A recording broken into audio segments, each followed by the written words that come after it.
So what is participatory forest management and what has been the experience in Ethiopia? Participatory forest management is simply the partnering of communities and government for conservation of forests. It was initiated from the bad experiences of deforestation emanating from unilateral management of forests by government. And this was convincing to many that communities' role was not included in forest conservation, and gradually people have come to understand that it's useful to involve communities, and communities are now involved in conservation of forests. This was started in the Tsegaye forest, a very small forest of about 5,000 hectares initially. It was tested as a pilot and was found to be successful, and successful in the sense that it has improved considerably over the years, and this has convinced government officials to take this strategy as a viable forest conservation mechanism. The first pilots were very difficult in terms of persuading people, not only the communities but also the government forestry experts, because of this traditional thinking of pure conservation.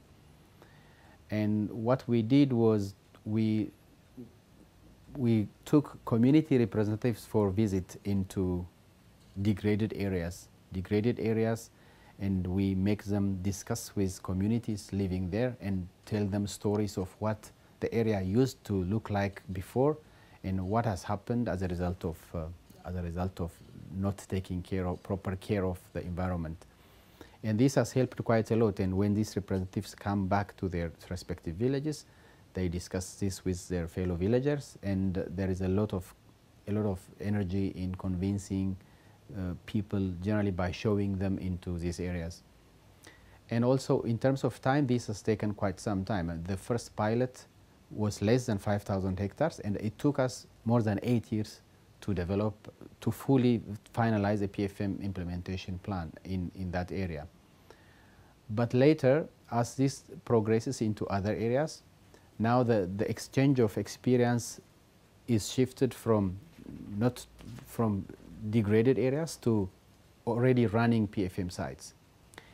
That is more convincing, if you like, because people will directly tell them what's the situation and how they got into PFM and what benefits they are getting, what responsibilities they are facing.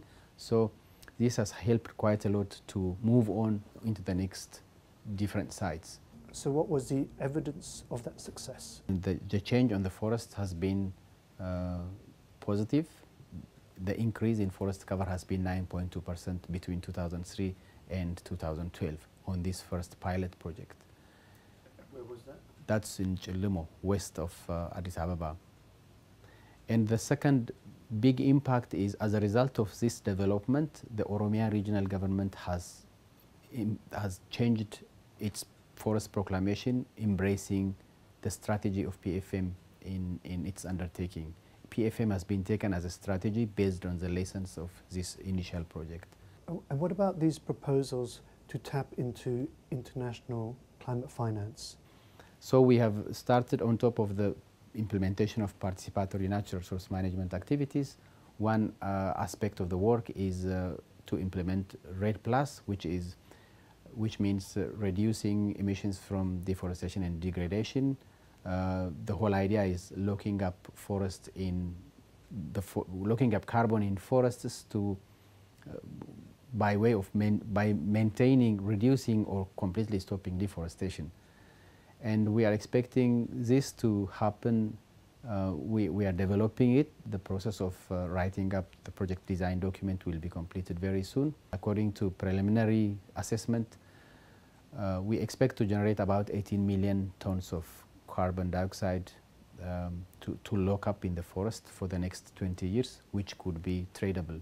The current price for carbon markets is about $5 a ton. So what makes it different is we are going to implement the RED+ on the foundations of our PFM work, which is useful to implement the RED+ because the aspects of sustainable forest management, the aspects of benefit sharing, and the aspects of community institutions who would take up the the REDD+ implementation have already been established. It's a question of using these instruments to implement the REDD+.